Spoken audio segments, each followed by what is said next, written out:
আমরা অনেকে 1,00,000 টাকার মালিক, অনেকে 1 কোটি টাকার মালিক, অনেকে কোটি কোটি টাকার মালিক। আমার ভাই রে, কি হবে রে তোমার টাকা দিয়ে?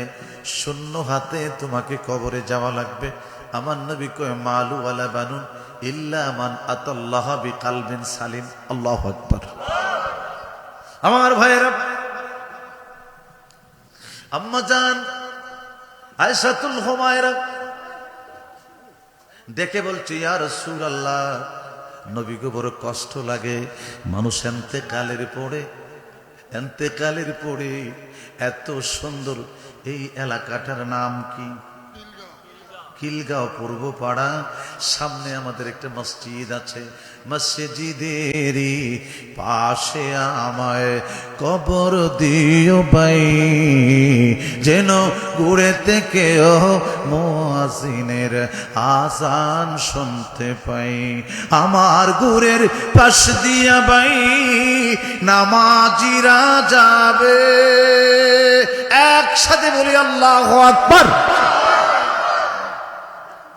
মসজিদে যাওয়ার দরকার আছে না নাই?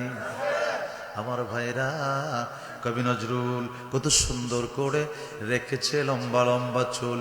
আহারে নজরুলের ছন্দে ছন্দে কবি নজরুল জগতের মানুষেরা শোনো, তাওহীদেরই মুর্শিদ আমার মুহাম্মাদের নাম, ওই নাম জপলে বুঝতে পারি খোদার কালাম।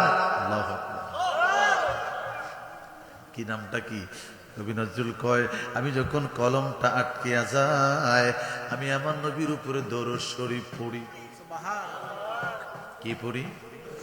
আমার ভাইয়েরা, এখানে চরমনাই দরবারের মুরিদ থাকতে পারেন, এখানে উজানি দরবারের মুরিদ থাকতে পারেন, এখানে অন্য দরবারের মুরিদ থাকতে পারেন, এখানে বিশ্ব জাকের মঞ্জিলের মুরিদ থাকতে পারেন। আমার ভাইয়েরা, নবীর দুরুদের কথা বলছি শোনেন। প্রত্যেকটা দরবারে দুরুদের তাসবিহ আছে না নাই? আমার ভাইরা, এখানে তাবলিগের ভাইরা থাকতে পারেন, অন্য অন্য সংগঠন করেন আমার ভাইরা থাকতে পারেন, কিন্তু আমার ভাইরা সবার জন্য নামাজ কয় রাকাত? হ্যাঁ, কি ফেস লাগছে যে কয় রাকাত কই? 48 রাকাত। 5 ওয়াক্তে 48 রাকাত। কত রাকাত? হ্যাঁ, একটি হলো আওয়াজ, একটি হলো ওয়াজ। কথা বুঝতে পেরেছেন? আমি যদি বসে গেছি কিন্তু কথা বলবো, আপনাদের ধৈর্য আছে তো? আপনাদের যতক্ষণ ধৈর্য থাকবে আমি ততক্ষণ কথা বলবো। আমার ভাইরা, এই জন্য চারটক করি নাই। আমার নবীজির বিবি উচ্চ মাপের একজন মুহাদ্দিসা ছিলেন, আম্মা জান আয়েশাতুল হুমায়রা। আমার নবীর দরবারে ডাকে, নবীকে নবী বড় কষ্ট লাগে।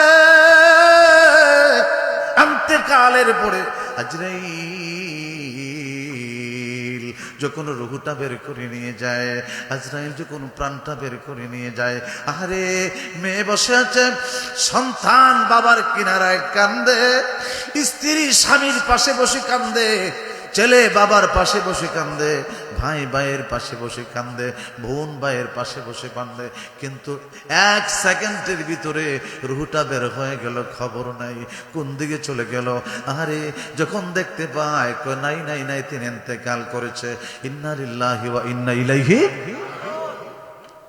আমার আল্লাহ কয়, ওয়াফি আনফুসিকুম আফালা তুবসিরুন,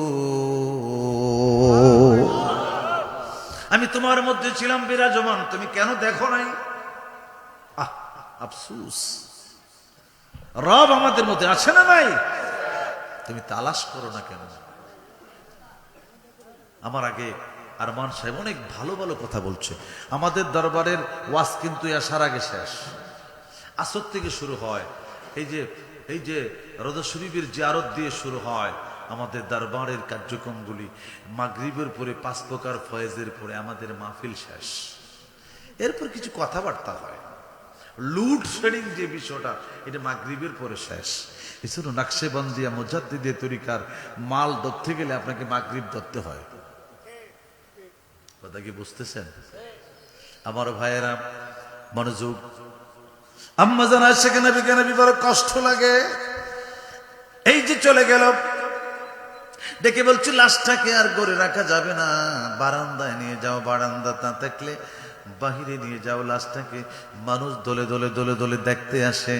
আরে মানুষ, দম পুরাইলে তোমার কেন এত মূল্য কমে গেল, এত মূল্য কেন কমে গেল? লাশটাকে আস্তে করে উঠানের মধ্যে রেখে দেয়। উঠান যাদের নাই একটা আঙ্গিনার মধ্যে রেখে দেয়। কিছু মানুষ যায় এলান করতে, মাইকে ঘোষণা হয়ে যায় অমুক ইন্তেকাল করেছে। কিছু মানুষ যায় কবরস্থান যেখানে 3.5 হাত মাটির নিচে খনন করতে। কিছু মানুষ দৌড় দেয় মাধবদী বাজারে, ঠিক কিনা বলেন? ওই মানুষগুলি দৌড়ায়া দৌড়ায়া চলে যায়, এলান হয়ে যায়, বড়ই পাতা গরম জলে গোসল হয়। তরিকতের বন্ধুরা গভীর মনোযোগ, আমরা কোন জগতে এসেছি, আবার কোন জগতে যাব?